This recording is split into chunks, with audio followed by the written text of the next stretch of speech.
Eu estava na minha terceira sessão de quimioterapia quando notei algo estranho no aplicativo do banco. Não sei bem porquê, mas resolvi olhar o extrato da conta conjunta, coisa que eu nunca faço. Mas aquele dia, alguma coisa me disse para conferir. 3 transferências grandes. Uma delas de $346,20. Meu estômago gelou na hora. A quantia tinha sido enviada direto da nossa conta para um nome que eu infelizmente conhecia, Alison Monroe, a mesma consultora de bem-estar que meu marido tinha contratado para cuidar de mim durante o tratamento. Nos últimos meses, ele mal encostava em mim. Dizia que precisava de espaço, que era difícil demais me ver daquele jeito, que tudo estava pesado demais para ele. No começo, ele ia comigo nas sessões, segurava minha mão, levava suco, falava que tudo ia ficar bem. Mas depois da sexta quimio, começaram as desculpas. Dizia que o ambiente era muito pesado, que sugava a energia dele, que o deixava emocionalmente exausto, até que um dia simplesmente parou de ir. E na mesma semana, ele viajou para um retiro espiritual para voltar renovado e mais preparado para me apoiar, segundo ele. Só que o que ele não sabia era que, enquanto ele recuperava a energia, provavelmente ao lado da amante, torrando meu dinheiro sem vergonha nenhuma, eu estava juntando forças de um lugar que ele jamais entenderia. E quando ele voltou, descobriu que eu era capaz de coisas que ele nunca imaginaria, nem nos piores pesadelos dele. Meu nome é Clary Mitchell, e essa é a minha história de vingança. Antes de continuar, aproveita e se inscreve no canal. Aqui eu conto histórias reais e emocionantes que mostram que, às vezes, a vingança mais poderosa não vem no grito, e sim na inteligência e na estratégia. Eu achava que estava preparada para qualquer coisa, mas ninguém está pronto pro dia em que o próprio corpo vira um campo de batalha. A quimioterapia bateu como um furacão. Minha pele queimava. Meu cabelo caía aos montes no travesseiro. E mesmo assim, era eu quem pedia desculpas. Por ser fraca, por chorar, por precisar de ajuda. Eu sempre me desculpava. Ethan dizia que estava ao meu lado, que tudo aquilo era temporário, mas o olhar dele mostrava outra coisa. No começo, ele me abraçava, fazia piadas bobas na sala de espera, dizia que eu era forte e que tudo ia passar. Mas quando o tratamento ficou mais pesado, ele começou a se afastar. Primeiro chegaram os atrasos, depois o silêncio, depois as desculpas, reuniões, trânsito, energia ruim, até que um dia ele simplesmente não mandou mais mensagem nenhuma. E eu percebi que estava passando por tudo sozinha, mesmo com o nome dele ainda aparecendo como marido. Quando decidi raspar a cabeça, pedi para ele ir comigo. Era algo simbólico para mim, um gesto de coragem. Ele disse que preferia não ver, que não aguentaria me ver daquele jeito. Eu fingi que entendia, sorri no telefone, e fui sozinha ao salão. A mulher que raspou minha cabeça chorou mais do que eu. Voltei para casa com a cabeça enrolada num lenço vermelho, aquele que minha mãe tinha me dado. Ethan não estava lá, disse que precisava lhe esvaziar a mente. Naquela noite, dormi sozinha, com o couro cabeludo ardendo, o travesseiro gelado e um silêncio que parecia zombar da minha dor. O médico sugeriu que eu parasse de trabalhar, que eu descansasse. Ethan adorou a ideia. Disse que cuidaria de tudo, contas, mercado, remédios. Enquanto eu estiver aqui, você só precisa focar em melhorar, ele falou. E eu acreditei, porque nessa fase a gente se agarra a qualquer gesto de cuidado. Comecei a dormir mais, deixar tudo nas mãos dele, sem conferir nada.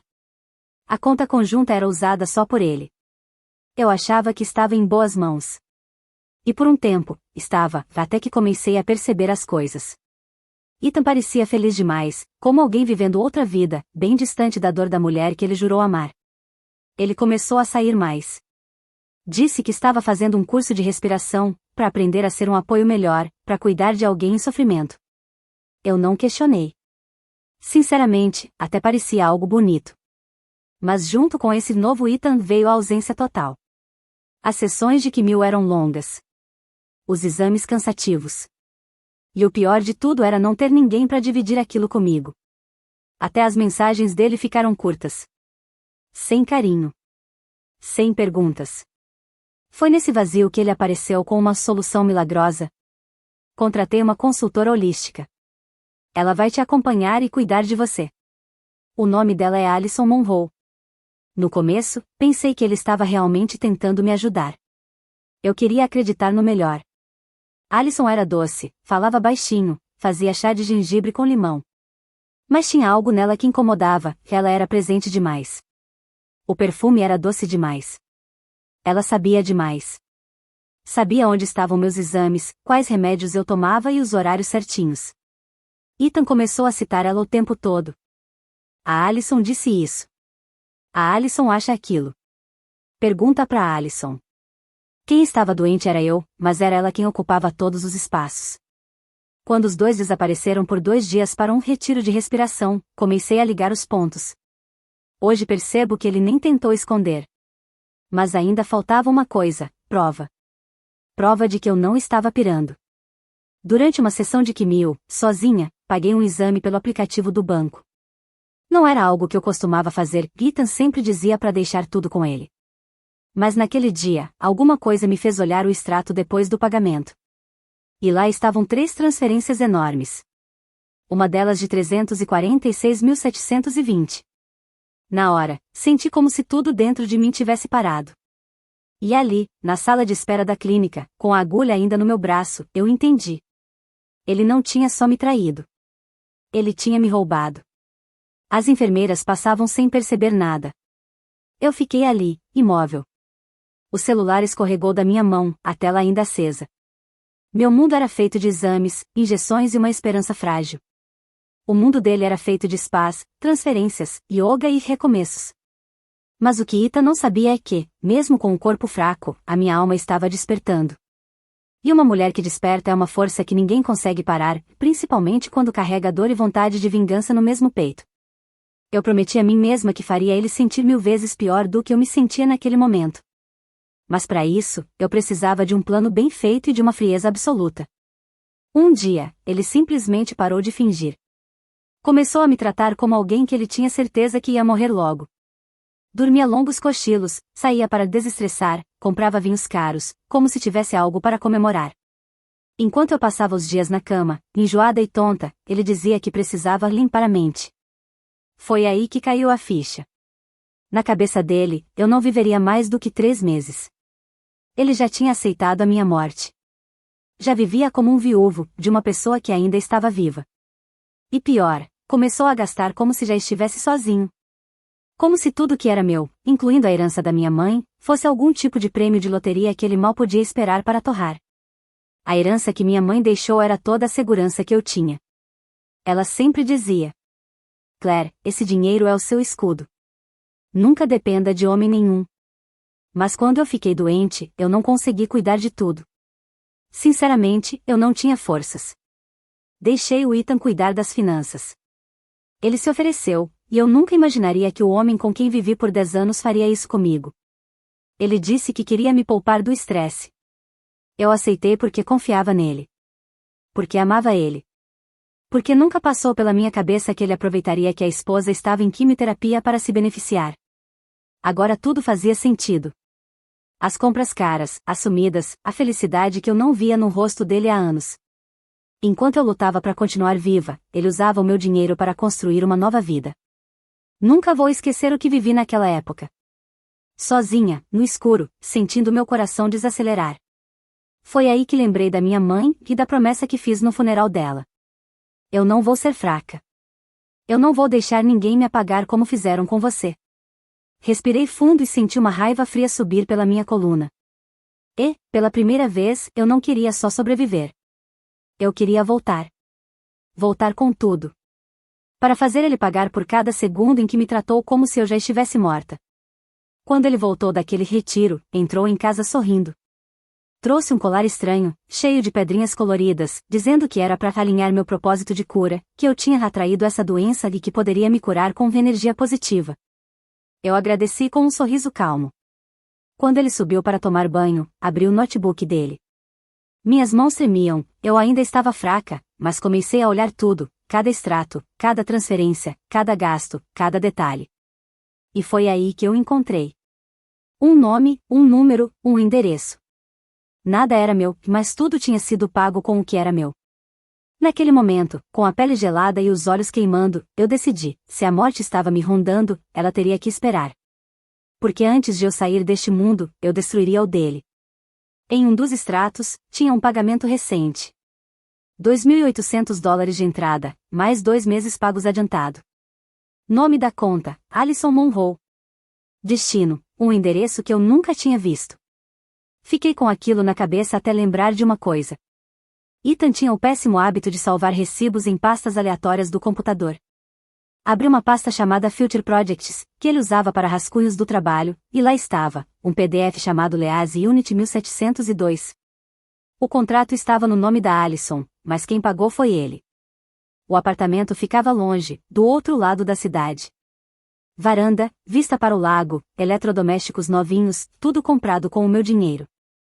Meu estômago revirou, porque naquele papel estava a verdade que ele nunca teve coragem de dizer em voz alta.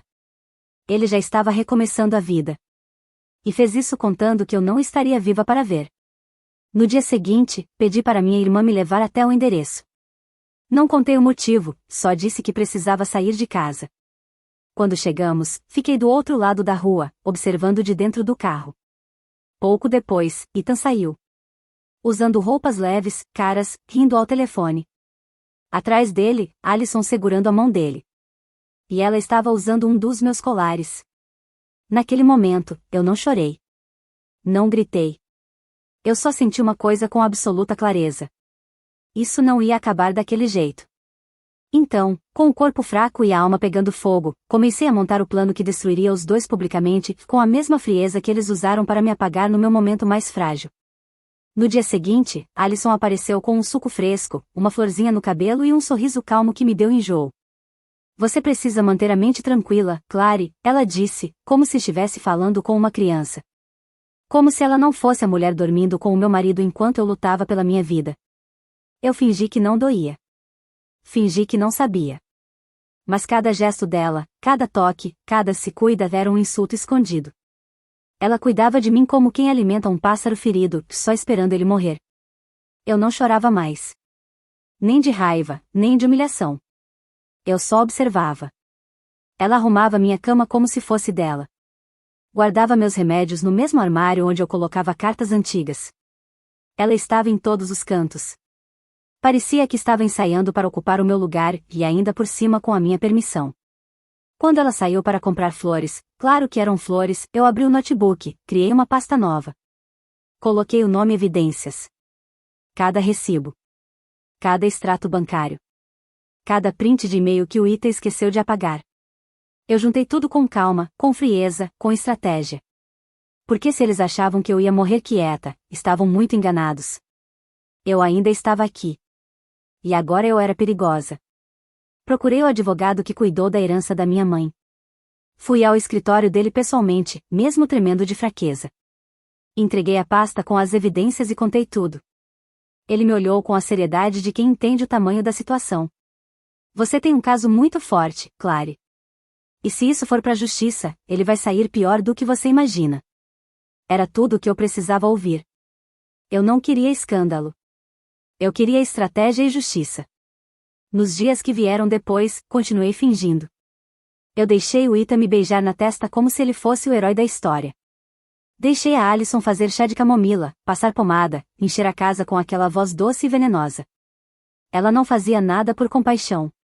Fazia porque já se sentia dona do lugar. Mas eu deixei.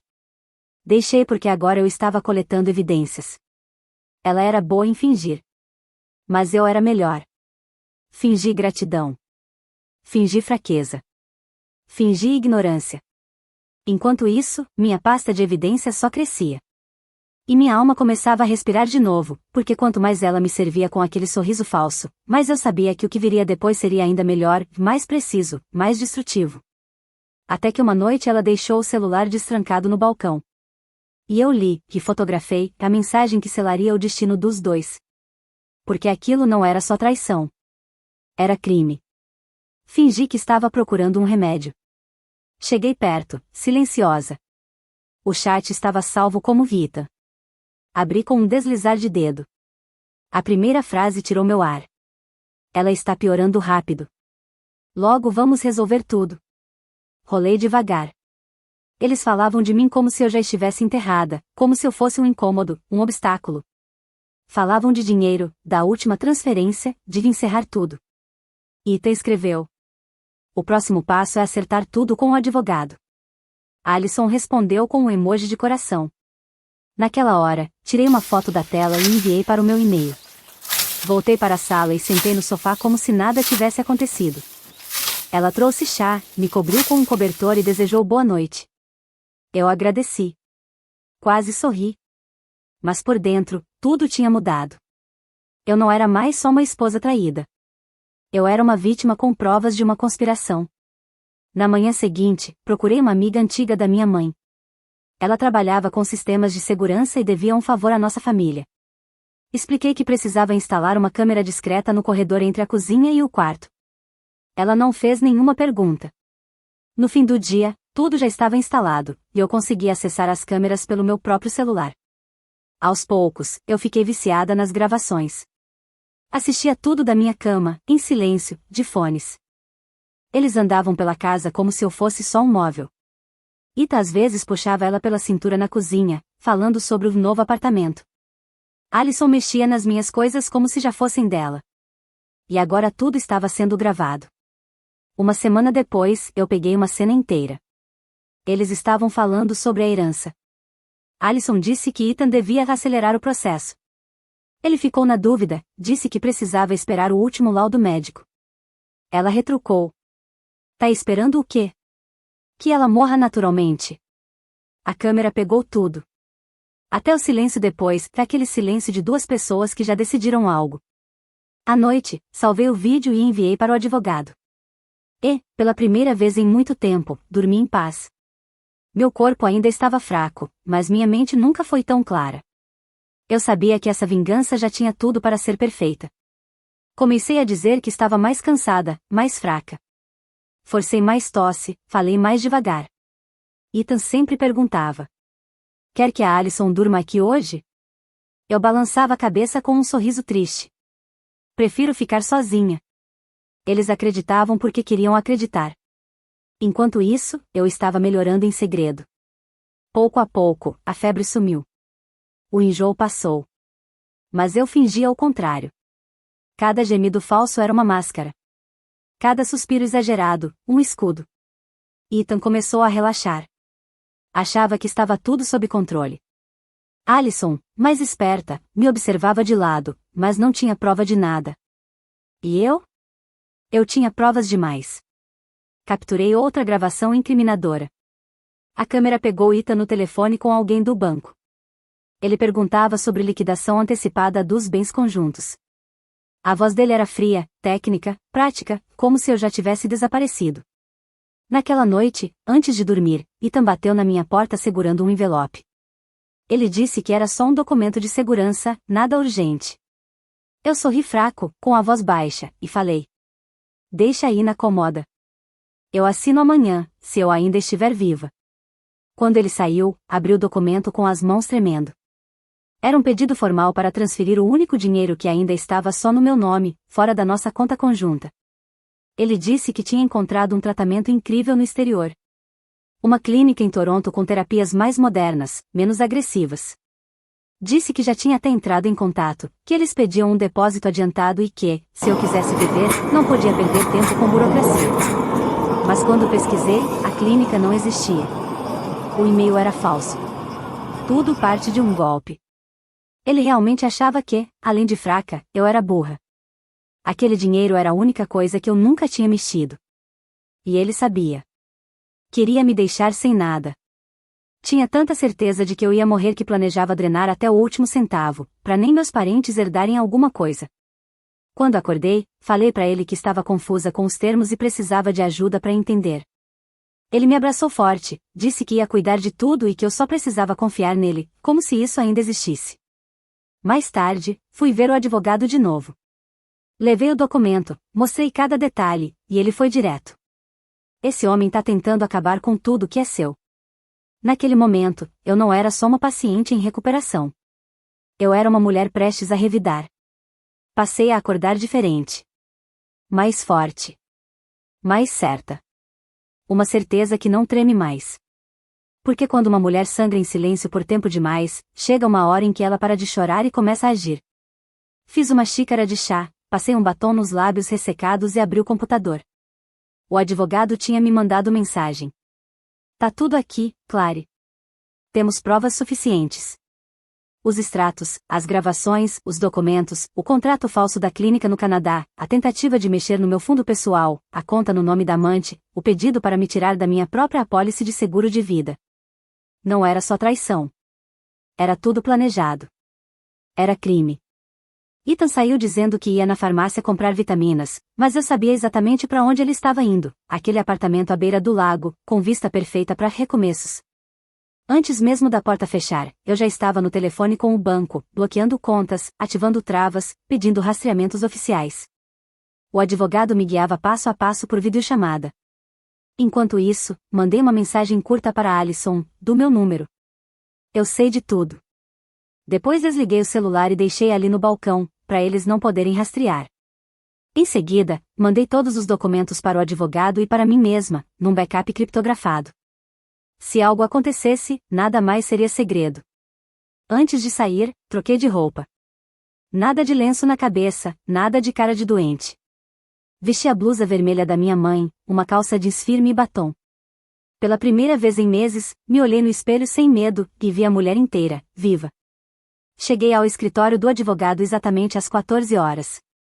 A denúncia foi registrada na hora, com todas as provas anexadas e um pedido de bloqueio imediato dos bens no nome dele e no dela. O plano não era só meu agora. Era da lei. E quando Ethan voltou para casa, encontrou as fechaduras trocadas e um bilhete. Você achou que eu era fraca. Agora vai sentir o peso da minha força. Ele não fazia ideia do que estava prestes a acontecer. Demorou menos de uma hora. O telefone dele começou a tocar sem parar. Primeiro o banco, depois o contador, depois o advogado dele, ou melhor, nosso advogado até 2 semanas atrás. Do sofá da casa da minha irmã, eu assistia tudo pelo tablet, tomando chá e passando a mão devagar pela minha barriga ainda inchada. A conta conjunta foi bloqueada, e as provas da denúncia foram enviadas para a Unidade de Investigação de Fraudes Financeiras. Em 2 dias, os bens no nome da amante também foram incluídos no processo. Alison tentou correr, sacar dinheiro, esconder coisas, mas já era tarde. O endereço do recomeço agora fazia parte de uma ordem judicial. Ethan tentou me ligar 10 vezes. Depois vieram as mensagens, implorando, acusando, chorando. Clary, o que você fez? Uma dizia: você vai destruir tudo por birra. Outra dizia: mas ele era quem tinha destruído tudo. Eu só me protegi. Alison, enquanto isso, desapareceu do mapa. Devolveu o carro, mudou de número, deixou o cargo que nunca teve. Ethan foi atrás dela, descobriu que ela já estava procurando advogado. É assim que o medo funciona, quando chega, todo mundo foge. E aqueles que conspiraram juntos agora se escondem sozinhos. Naquela noite, dormi com a porta trancada e o plano totalmente em ação, porque Ethan achava que tinha vencido. Achava que eu era fraca demais para reagir. Mas o que ele não sabia é que eu já tinha vencido. A queda dele era só questão de tempo. Algum tempo depois, voltei ao hospital. Sem lágrimas, sem medo. No exame mais recente, o resultado era diferente, estável, promissor. O médico me olhou surpreso. Você está mais forte. E eu sorri, porque era verdade. Meu corpo ainda tinha cicatrizes, sim, mas minha alma estava firme pela primeira vez em muito tempo. Não falei uma palavra sobre o que estava acontecendo, só continuei o tratamento. Mas por trás do lenço, das roupas leves e da caminhada calma, havia uma mulher em guerra, e essa guerra agora era pública. Ethan havia sido formalmente intimado a depor. O caso seguia em 2 frentes, civil, por apropriação indevida de bens, e criminal, por fraude e desvio de dinheiro. Quando ele recebeu a intimação, tentou me ligar, mandou áudios, e-mails. Foi um erro. Eu não estava mais perdida. Alison podia ter me manipulado antes, mas nada disso me abalava, porque desta vez eu tinha as provas e o tempo a meu favor. O Ministério Público tinha tudo, gravações, transferências, o contrato falso. Tudo, inclusive o documento que ele tentou me fazer assinar, o mesmo que me teria tirado todos os bens. Na audiência preliminar, ele se fez de vítima. Ele disse que agiu por desespero, que foi seduzido. Mas o juiz olhou nos olhos dele e falou: você não parecia tão desesperado quando comprava vinho francês de $900. A sala ficou em silêncio. Naquele momento, eu soube que ele não sairia dessa facilmente. A justiça, que tantas vezes parece cega, viu tudo claramente desta vez. No fim do dia, meu advogado me ligou. Claire, é só questão de tempo. Ele vai pagar por tudo. E eu desliguei com uma calma que não sentia há meses, porque finalmente podia respirar. Na semana seguinte, fui ao salão, tirei o lenço e cortei o pouco cabelo que estava crescendo. Me olhei no espelho e me vi de novo. Não como antes, mas como alguém novo e mais forte. Comecei a andar mais, comer melhor, retomar pequenas rotinas. E cada vez que uma memória ruim aparecia, eu respirava fundo e repetia: ele não me matou. Ele me ensinou a viver. Minha mãe sempre dizia: o tipo mais poderoso de vingança é aquela feita com dignidade. E ver Ethan ser julgado, humilhado e perder tudo sem eu levantar um dedo, isso foi a vingança. Não precisei gritar nem rebaixar-me ao nível dele. Tudo o que eu precisava fazer era sobreviver. E eu sobrevivi, mais viva do que nunca.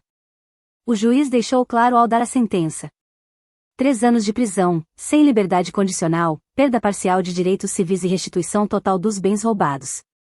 Ethan chorou, implorou, disse que a prisão ia destruí-lo. Mas, naquele ponto, ninguém se importava. A vítima tinha nome, rosto e estava de pé, encarando seu agressor. Alison tinha desaparecido, mas a polícia a encontrou. Ela pegou 2 anos de prisão. Na minha última sessão de quimioterapia, as enfermeiras aplaudiram. O tumor tinha diminuído. Hoje, Ethan mora com a mãe, aquela que sempre me odiou, mas agora o chama de vergonha da família. E eu? Eu durmo em paz, com exames limpos e nome limpo. Devagar, recuperei tudo: meu corpo, minha autoestima, minha vontade de viver. Fiz uma tatuagem nova no pulso, a letra M, de Mitchell, sobrenome da minha mãe. Voltei a caminhar no parque, cozinhar para mim mesma, e percebi que vingança não é ver ele sofrer. É me ver feliz de novo, sem medo, sem dor e sem ele.